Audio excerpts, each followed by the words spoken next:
Добро пожаловать в мой канал.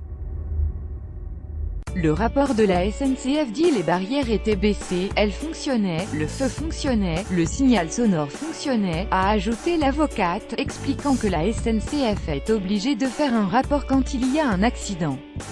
Mecolard déplore que cet audit interne rendu avant-hier, qui a été réalisé par des agents de la compagnie ferroviaire, ne soit pas rendu public, comme c'est généralement la règle.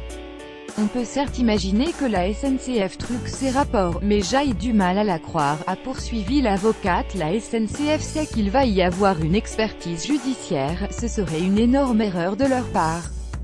Contacté par l'AFP, le parquet n'avait samedi confirmé ni la teneur de ce rapport de la SNCF, ni le fait qu'il ait effectivement été joint au dossier judiciaire. Plus haut accent circonflexe et dans le sens d'une barrière fermée. La conductrice du car scolaire, mise en examen le 20 décembre pour homicide et blessures involontaires par imprudence est placée sous contrôle judiciaire, avec notamment l'interdiction de conduire, a toujours assuré avoir vu les barrières du passage à niveau levé, le 14 décembre.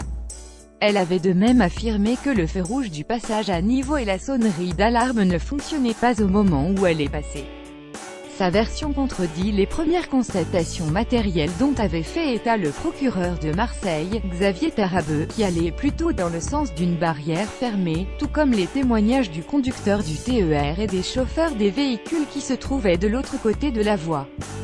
De son côté, la SNCF avait déjà affirmé, avant cet audit interne, que le passage à niveau N25 fonctionnait normalement au moment de l'accident.